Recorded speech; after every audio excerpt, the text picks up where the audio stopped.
Hello guys, welcome back to my YouTube channel Accountancy Hustlers. How are you? Hope you are all well. Guys पिछले video में हम लोगों ने first chapter complete किया था, introduction to accounting, and I hope कि आप लोगों को वो बहुत अच्छी तरह समझ में आया था और आपको कहीं कोई प्रॉब्लम नहीं आई थी और आप वो सारी कंडीशन समझ गए थे। चलिए आज का सेकंड चैप्टर स्टार्ट करते हैं, जो है हमारा बेसिक अकाउंटिंग टर्म्स। और ये आप ये मान लें कि ये अकाउंटेंसी के अल्फ़ाबेट्स है। इसमें मैं आपको ये सब बताऊंगा कि हमें अकाउंटेंसी में कौन कौन सी टर्म्स यूज़ करनी होती हैं और वो हमारे लिए कितनी इम्पॉर्टेंट है।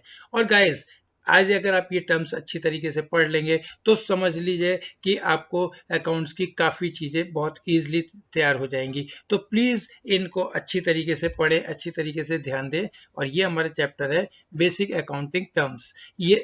इस टर्मिनोलॉजी के से आप अकाउंट्स की सारी कंडीशंस को बहुत अच्छी तरह समझेंगे और आगे के चैप्टर्स को आप बहुत अच्छी तरह से कर पाएंगे। तो चलिए स्टार्ट करते हैं। पहली टर्म हमारी स्टार्ट होती है बिजनेस ट्रांजेक्शन। ये तो बहुत कॉमन है और आपको पहले भी आती होगी। Business transaction, business dealing, it's an economic activity. हम बिजनेस में केवल वो ट्रांजेक्शन रिकॉर्ड करते हैं जो मनी से रिलेटेड होते हैं। तो it's an economic activity of the business that changes it's financial position. कभी भी कोई ट्रांजेक्शन होगा तो हमारी दो फाइनेंशियल पोजीशन जरूर चेंज होंगी, एसेट्स एंड लाइबिलिटीज। अगर हम कैश में बेच रहे हैं तो हमारा कैश बढ़ेगा, स्टॉक कम होगा, तो कहीं ना कहीं इसमें फाइनेंशियल कंडीशन चेंज जरूर होंगी। तो whenever any business transaction take place, it results in the change of value of some assets and liabilities और कैपिटल। तो पहला क्या हो गया आपका बिजनेस ट्रांजेक्शन। अब बात करते हैं इवेंट्स की। इवेंट क्या है? An event is a consequence और रिजल्ट ऑफ अ ट्रांजेक्शन। कोई भी ट्रांजेक्शन होता है जो उसका रिजल्ट होता है उसी को हम इवेंट बोलते हैं। लेकिन कंडीशन क्या है कि वो बिजनेस ट्रांजेक्शन होना चाहिए, बिजनेस इवेंट होनी चाहिए। It is outcome of business transaction when an event brings change to balances. इससे बिजनेस के बैलेंसेस पे, बिजनेस की मनी कंडीशंस पे फर्क पड़ता है, तब ये बिजनेस ट्रांजेक्शन हो जाता है और then only it's recorded in the books of account. अब हम बात करते हैं अकाउंट की। अकाउंट क्या है? बड़ा कॉमन सा वर्ड है। An account is a record of all business transaction relating to a person और आइटम। किसी भी आइटम का, किसी भी ट्रांजेक्शन को हम एक जगह रिकॉर्ड कर लेते हैं, वो अकाउंट कहलाता है। जैसे हमने सारे सैलरी की सारे जितने ट्रांजेक्शन थे एक जगह रिकॉर्ड कर लिए तो वो सैलरी अकाउंट हो गया। कमीशन के सारे ट्रांजेक्शन एक जगह रिकॉर्ड कर लिए तो वो कमीशन अकाउंट हो गया। अब ये शॉर्ट में एब्रीविएट होता है A/C। ये हम इस तरीके से इसको रिकॉर्ड करते हैं और ये क्या कहलाता है? Salary account, cash account, machinery account. ये इसके कुछ एग्जाम्पल्स हैं। तो अब आप समझ गए कि हम हर ट्रांजेक्शन के बाद अकाउंट लगाते हैं तो ये एक इसका सफिक्स है जो इस बात को शो करता है कि ये पर्टिकुलर ग्रुप को बिलोंग करता है। नेक्स्ट आता है कैपिटल। कैपिटल बहुत सिंपल वर्ड्स में amount invested by the owner into the business. तो यही मैंने यहाँ पे शो किया कि it is the amount invested by the proprietor in the business. और ये कैपिटल दो तरीके की हो सकती है। कैश में भी हो सकती है, गुड्स में भी हो सकती है, एसेट में भी हो सकती है। कोई बिजनेसमैन कैश लेकर बिजनेस स्टार्ट कर सकता है, कुछ गुड्स लेकर, स्टॉक लेकर आ सकता है, कोई प्रॉपर्टी लेकर आ सकता है। तो ये क्या कहलाएगा? गुड्स और एसेट्स। और यहाँ पे मैंने इनकी इक्वेशन भी बना दिया कि कभी कैपिटल निकालनी होती है। कैपिटल का मतलब क्या होता है? Assets minus liabilities. अगर हम एसेट्स में से आउटसाइड लाइबिलिटीज माइनस कर लेंगे तो वो ओनर सिक्योरिटी या ओनर की कैपिटल आ जाएगी। और कैपिटल प्लस लाइबिलिटी, एसेट्स निकालेंगे तो हो जाएगा capital plus liabilities, and liability निकालेंगे तो हो जाएगा एसेट्स प्लस कैपिटल। अब बात करते हैं ड्राइंग्स की। Any amount withdrawn by the owner for his personal use is called drawings. Owner जो भी कुछ बिजनेस में से अपने पर्सनल यूज के लिए विड्रॉ करता है वो उसकी ड्राइंग्स कहलाती हैं। अब हम बताते हैं आपको लाइबिलिटीज क्या होती हैं। लाइबिलिटीज बेसिकली बिजनेस के ओब्लिगेशंस हैं। जो भी बिजनेस को आउटसाइडर्स को पे करना है वो सब लाइबिलिटीज होती हैं। और गाइज इस टर्म को आप बहुत ध्यान से सुने क्योंकि इसमें बहुत सी चीजें इंक्लूडेड है। The amount which the business owes to outsider is called liability. It is also known as obligation. अब ये लाइबिलिटी दो तरीके की होती है, internal liability and external liability. Internal liability जो होती है वो ओनर की लाइबिलिटी होती है। ओनर एक आउटसाइडर होता है बिजनेस के लिए, अलग एंटिटी होती है। तो ओनर जो कुछ भी बिजनेस में लाता है वो बिजनेस पे एक लाइबिलिटी है। ये कहलाती है ओनर्स इक्विटी या owners liability. All amount which a business entity has to pay to the proprietor. अब ये किस क्या क्या प्रोप्राइटर को पे किया जाता है, उसकी कैपिटल, कोई एक्यूमुलेटेड प्रॉफिट्स होते हैं। एक्यूमुलेटेड प्रॉफिट्स होते हैं कि some part of the profit if not distributed to the partner it is kept as reserve, और ये क्या कहलाता है, एक्यूमुलेटेड प्रॉफिट। अब दूसरी लाइबिलिटी होती है एक्सटर्नल, जो आउटसाइडर्स के लिए लाइबिलिटी होती है वो एक्सटर्नल लाइबिलिटी है। All amount which a business entity has to pay to outsiders. अब आउटसाइडर्स को कौन कौन से आउटसाइडर्स हो गए, जैसे क्रेडिटर्स हो गए, बैंक ओवरड्राफ्ट हो गया, लोन एटसेट्रा, ये लाइबिलिटी क्या कहलाएगी, एक्सटर्नल लाइबिलिटीज। इसको हम फर्दर डिवाइड करते हैं non current and current. All those liabilities which are to be paid in more than 1 year, जिसको हम 1 साल से बाद में पे करते हैं, वो नॉन करेंट लाइबिलिटीज हैं। और all liabilities which are to be paid within current year, it's called आपकी करेंट लाइबिलिटीज। ऐसे ही चलिए एसेट्स की बात करते हैं। एसेट्स क्या होती हैं, एसेट्स बिजनेस के सोर्सेस होते हैं जिससे वो लाइबिलिटीज को पे करते हैं। Assets are the properties owned by an entity और enterprise, they are economic resources of the business. तो एसेट्स वो सारे सोर्सेज होते हैं जिससे बिजनेस अपनी लाइबिलिटी को पे ऑफ करते हैं। लाइक लाइबिलिटीज, एसेट्स भी दो तरीके की हैं, current assets and non current assets. पहले हमने नॉन करेंट एसेट्स बताते हैं, all those assets which are held for continued use in the business, जो बिजनेस में हम लगातार यूज करते हैं for the purpose of producing goods and services, जिसको हम गुड्स एंड सर्विसेज प्रोड्यूस करने में यूज करते हैं, वो हमारी कहलाती है नॉन करेंट और fix assets. Example, long term investments and fix assets such as land, building, plant and machinery etcetera, ये हमारी नॉन करेंट हो गई। बस आप एक वर्ड याद रखें, करेंट का मतलब within 1 year, non current का मतलब more than 1 year. Further classification of fix asset, fix assets जो है उसको डिवाइड कर लिया tangible and intangible. Assets which can be touched and seen, जो एसेट्स को हम छू सकते हैं, देख सकते हैं, वो सब क्या कहलाती हैं, हमारी टेंजिबल एसेट्स, यानी कि cash, machinery, furniture etcetera. Intangible which can not be seen और which can not be touched, such as goodwill, patents, copyright, trademark, software etcetera, ये सब बिजनेस में एज एन एसेट यूज होती है but we can not see them. Next आती है आपकी current assets. All those assets which are converted into cash within 1 year are called current asset. वो सारी एसेट जिसको हम 1 ईयर में कैश में कन्वर्ट कर सकते हैं वो कहलाती हैं आपकी current assets. Debtor, cash, stock, bills receivable etcetera. Next आती है आपकी फिक्टिशियस एसेट्स। फिक्टिशियस एसेट्स कौन सी होती हैं, basically these are not the real asset but they are treated as an asset. All those assets which can not be realised in cash, इसको हम cash में कन्वर्ट नहीं कर सकते, और no further benefit can be derive from these assets, और ना ही हम उनसे कोई फर्दर बेनिफिट ले सकते हैं, such as debit balance of profit and loss account and advertisement expenses et cetera. ये कहलाती हैं fictitious asset. These assets are not really asset but are shown on the asset side of the balance sheet for the purpose of transferring them to profit and loss account gradually over a period of time. हम इन्हें धीरे धीरे profit and loss account में transfer करके close कर देते हैं। जैसे मैंने यहाँ पे एग्जांपल लिया है एडवर्टाइजमेंट का।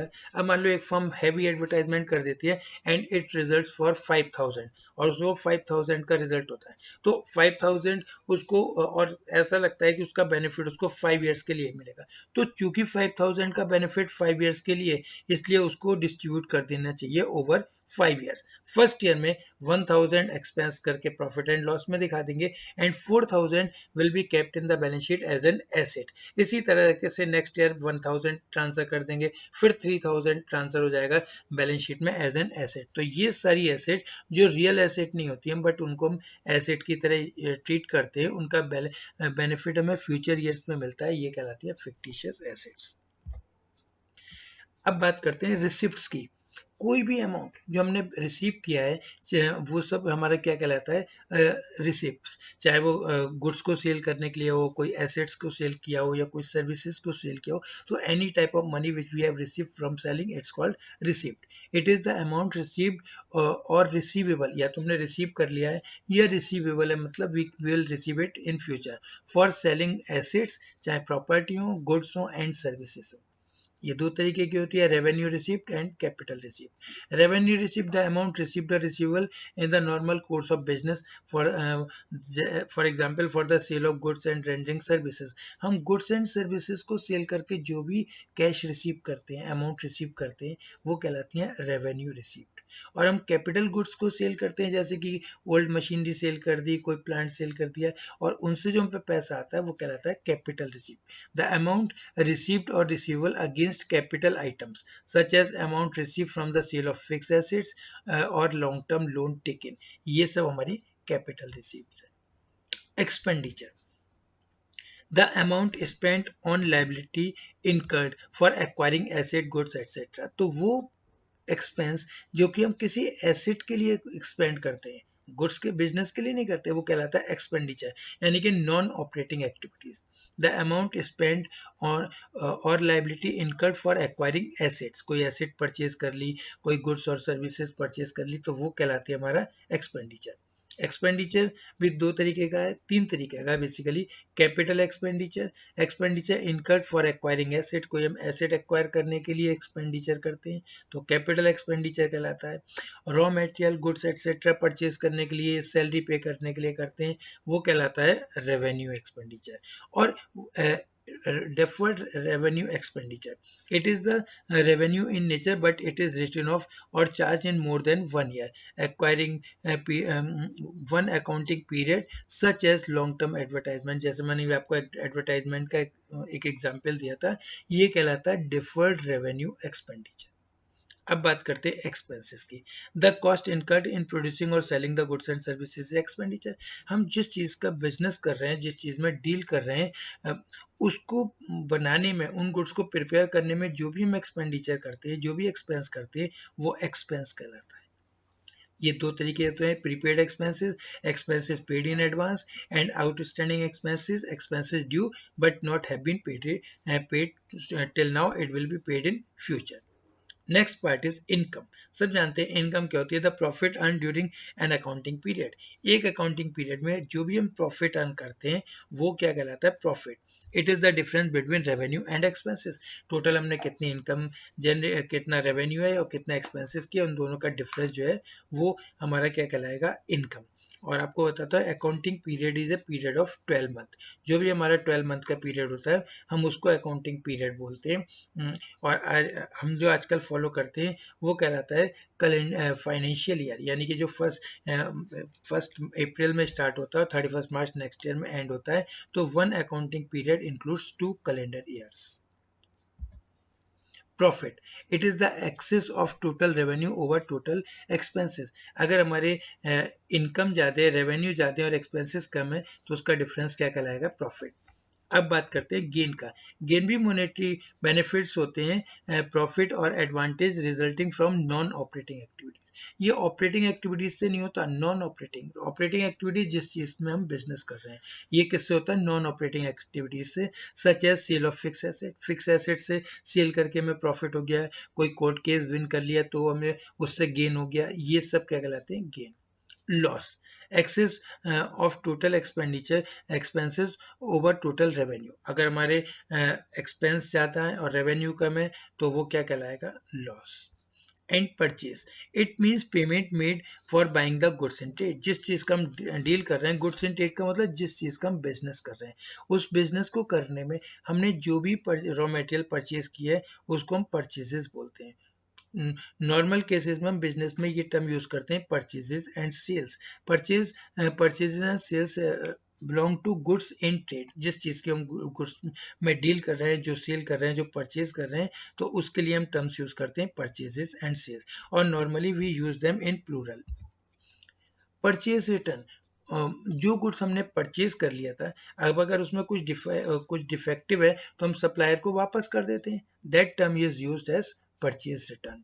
Sales, the goods which we sell to the outsider, जो अपने कस्टमर्स को बेचते हैं, जो हमने प्रिपेयर किया है, जिस चीज़ में हम डील कर रहे हैं, वो हमारा कहलाता है सेल। और ये परचेज की तरह दोनों इंक्लूड करता है, cash sale and credit cell.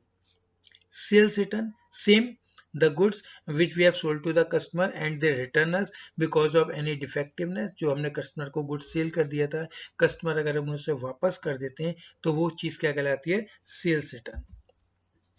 Stock in trade और इन्वेंट्री। स्टॉक इन ट्रेड वही होता है जो अनयूज्ड वैल्यू ऑफ स्टॉक है, जितना हमने गुड्स प्रिपेयर कर लिया, सारा गुड्स नहीं सेल हुआ तो जो बच जाएगा उसे बोलेंगे stock in trade. Unused value of the goods in trade, ये दो तरीके का होता है, opening stock and closing stock. It is the stock in hand in the beginning of the accounting year, accounting year के शुरू में जो हम पे स्टॉक है जिससे हम प्रोडक्शन शुरू करते हैं वो कहलाता है ओपनिंग स्टॉक। और ईयर के एंड में जो स्टॉक बच जाता है, it is the stock in the hand eight the end of the current accounting period, ये कहलाता है क्लोजिंग स्टॉक। अब ये जो स्टॉक होते हैं इनके तीन तरीके के होते हैं, जैसे स्टॉक ऑफ रॉ मटेरियल हो गया, जो and stock of finish goods हो गया, जो रॉ मटेरियल का स्टॉक है ये भी दो होते हैं, opening and closing. Finish goods हो गए, इनके भी दो स्टॉक होते हैं, opening and closing. And work in progress, work in progress क्या होता है कि stock of work in progress का मतलब the production is going on but it has not been completed, अगर प्रोडक्शन अभी पूरा नहीं हुआ है तो जो भी स्टॉक है हमारा ओपनिंग और क्लोजिंग उसको हम बोलते हैं वर्क इन प्रोग्रेस। अब आते हैं ट्रेड रिसीवेबल्स। ट्रेड रिसीवेबल क्या है, it is the amount receivable for the sale of goods and services. जो भी हम गुड्स एंड सर्विस सेल करते हैं तो जो हमारा अमाउंट रिसीवेबल है, मतलब हमने रिसीव नहीं किया है, it is the sum total of debtors and bills receivable. Debtors और बिल रिसीवेबल के टोटल को कर लेते हैं तो हमारा क्या कहलाता है, ट्रेड रिसीवेबल्स। डेटर्स आप जानते ही हैं, those person to whom we have sold the goods on credit, and bills receivable it means the bills of exchange accepted by the debtor. Debtor जो लोग हमें पेमेंट करेंगे तो हमें एक डॉक्यूमेंट देते हैं, एक बिल देते हैं, it's called bill receivable. Trade payables, it is the amount payable on account of the goods purchase, जो हम गुड्स परचेज करते हैं उस उसके लिए जो हमें पेमेंट करने हैं वो कहलाते हैं ट्रेड पेबल्स। अब ये भी दो तरीके के हो गए, creditors, those person from whom we have bought the goods on credit, and bills payable, the document which we have given to the creditors for accepting the amount to be paid। Goods, अब ये term आपको बहुत confusion करती है कि goods क्या होते हैं। Goods are physical item of trade that are purchase to be sold. जो गुड्स, जो आइटम हम परचेज करते हैं, रॉ मटेरियल एटसेट्रा, जिसको हम सेल करेंगे उसी को हम बोलते हैं goods. These are stock in trade, यानी कि जिस चीज में हम डील कर रहे हैं उसका जो स्टॉक होता है दैट इज कॉल्ड गुड्स। और हम इसको कलेक्टिवली गुड्स टर्म इसलिए यूज नहीं करते क्योंकि इसके बहुत पार्ट्स होते हैं। परचेज गुड्स जिसको हम परचेजेस बोलते हैं, सोल्ड गुड्स जो गुड्स हम सेल करते हैं, purchase return the goods which we have return to the suppliers, and sales return the goods which the customer has return us, and stock of goods. तो इसके बहुत सारे पार्ट्स होते हैं, collectively this term is known as goods. Cost, it is the amount of expenditure incurred on purchasing a commodity or rendering services। हम कोई भी goods तैयार करते हैं, कोई सर्विस तैयार करते हैं, उसके लिए हम जो भी खर्चे करते हैं इट्स कॉल्ड कॉस्ट। जैसे हम प्रॉफिट क्या होता है, cost plus selling price minus cost. अगर हम सेलिंग प्राइस में से कॉस्ट माइनस कर देंगे तो प्रॉफिट हो जाएगा। तो इसलिए जब भी हम सेलिंग प्राइस या सेल बोलते हैं तो it includes cost plus nominal profit. Voucher, voucher क्या होते हैं, ये एक तरीके के एविडेंस होते हैं। It is an evidence of the business transaction. Business transaction के जो प्रूफ होते हैं, जैसे कि कोई बिल हो गया, कोई डॉक्यूमेंट्स हो गए, ये सब हमारे बाउचर्स होते हैं। ये प्रूफ होते हैं कि ये ट्रांजेक्शन हुआ है, and it is very important for the purpose of recording the transaction.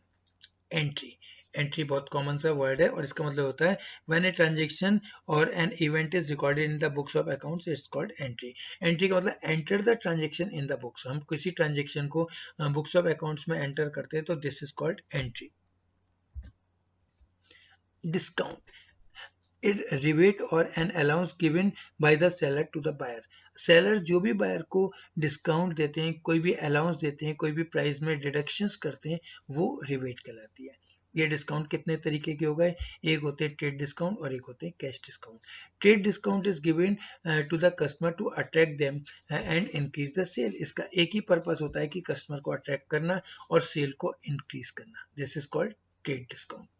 Cash discount क्या होता है? This is given to the customer for quick recovery of the payment. इसका यही पर्पस होता है कि अगर हम क्रेडिट पे गुड्स बेचते हैं तो हमारा जो अमाउंट है वो क्विकली कस्टमर पे कर दे, इसके लिए हम उन्हें एक्स्ट्रा डिस्काउंट देते हैं और एक्स्ट्रा अलाउंस देते हैं, जो कहलाता है कैश डिस्काउंट। ये दो तरीके होता है, discount allowed and discount received. Discount allowed, जब हम पेमेंट रिसीव करते हैं कस्टमर से तो हमें उनको डिस्काउंट देना पड़ता है, तो इसलिए ये क्या कहलाता है? Discount allowed.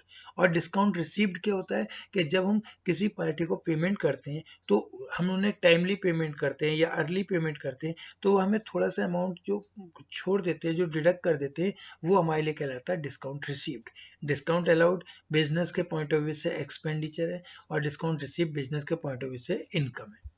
Bad debts, irrecoverable money, the amount which is not recoverable from the debtors। हम लोग क्रेडिट पे गुड्स बेचते हैं तो सारे पर्सन ऐसे नहीं होते कि जो टाइम पे पेमेंट करते हैं, कुछ ऐसे भी होते हैं जिनकी कोई प्रॉब्लम होती है और they do not want to make us payment. कुछ पैसा जो हमारा डूब जाता है, this is called bad debt. It is an amount that has become irrecoverable, जो कि रिकवरेबल नहीं होता from the debtors। it is business loss and is debited to profit and loss as an expense, और हम इसको जो है business loss मानते हुए प्रॉफिट एंड लॉस में रिकॉर्ड करते हैं। सॉल्वेंट, सॉल्वेंट क्या होता है? A person or an enterprise which is in a position to pay its debt. अगर कोई व्यक्ति अपने पेमेंट टाइम से पेमेंट कर सकता है, उस पर रिसोर्सेज हैं, तो वो सॉल्वेंट कहलाएगा, और अगर उसके रिसोर्सेज नहीं है तो वो क्या कहलाएगा? इनसॉल्वेंट। अब बात होती है टर्नओवर। हम सेल को भी टर्नओवर बोलते हैं। It means total sale made in a particular period of time. हम जो टोटल सेल करते हैं उसको हम टर्नओवर बोलते हैं। Live stock, domestic animals such as cattle et cetera, these are called live stock. Business में ये चीजें भी होती हैं, हॉर्स हो गए, कैटल्स हो गए, तो ये भी बिजनेस की प्रॉपर्टीज होती हैं, और ये कौन सा स्टॉक कहलाते हैं? Live stock.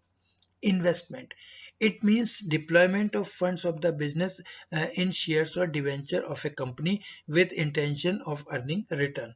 हम बिजनेस के पैसे को कहीं दूसरी जगह इन्वेस्ट करते हैं, प्रॉफिटेबल स्कीम्स में इन्वेस्ट करते हैं, डिवेंचर में, शेयर्स में, और हमारी इंटेंशन क्या होती है कि हम वहां से प्रॉफिट अर्न करें, तो ये चीज हमारी क्या कहलाती है? Investment. Financial statements, financial statements हम लोग पहले भी डिस्कस कर चुके हैं, तो ये फाइनल अकाउंट्स होते हैं, और हम इसे कलेक्टिवली फाइनेंशियल स्टेटमेंट और फाइनल अकाउंट्स बोलते हैं। These are trading profit and loss account and balance sheet prepared at the end of the accounting process. जब हमारा अकाउंटिंग प्रोसेस फिनिश हो जाता है, उसके बाद हम ट्रायल बैलेंस से फाइनल अकाउंट्स बनाते हैं, तो ये कलेक्टिवली क्या कहलाते हैं? फाइनेंशियल स्टेटमेंट्स और final accounts. And finally, depreciation. Depreciation is the reduction in the value of fixed asset due to use and wear and tear। Fixed assets को हम यूज करते हैं तो जो उनकी वैल्यू में कमी आ जाती है, उसी को डेप्रिसिएशन बोलते हैं। एग्जाम्पल लेते हैं, आपकी स्कूटी है, आपने 80,000 की परचेज की है, और आफ्टर 1 और 2 मंथ्स उसकी वैल्यू 80,000 नहीं रहेगी, तो उसकी वैल्यू क्या हो गई? कम ही हो गई। क्यों वैल्यू कम हो गई? बिकॉज यू यूज्ड इट, आपने उसको यूज किया, उसमें कलर फेड हो गया, स्क्रैचेस पड़ गए, टायर घिस गए, तो ये जो वैल्यू कम होती है, दिस इज कॉल्ड डेप्रिसिएशन। इसी तरीके से बिजनेस के जितने भी एसेट्स होती हैं, जितने भी प्रॉपर्टीज होती हैं, हम उनको जो है वैल्यू को रिड्यूस करते हैं, because these are use, this is called depreciation. तो गाइस, आपने आज ये सारी टर्म्स पढ़ी और आई होप कि आपको अच्छे से समझ में आए होंगे। मैं आपको डेफिनेटली बता रहा हूँ कि ये मंत्रा है अकाउंट्स के, इन्हें खूब अच्छी तरीके से पढ़ो, प्रिपेयर करो, और आपको कहीं किसी में प्रॉब्लम नहीं आएगी। देखो, थ्योरीज जो होती हैं वो प्रैक्टिकल की बेस होती हैं। हमारे को थ्योरी जितनी अच्छी आती होंगी, जितनी अच्छी तरीके से हम थ्योरीज को कर लेंगे, उतनी अच्छी तरह से हम प्रैक्टिकल को कर पाएंगे। तो आज के लिए इतना ही, और बहुत जल्दी नेक्स्ट वीडियो लेकर आएंगे, तब तक आप इसको प्रिपेयर कीजिए। Okay, bye.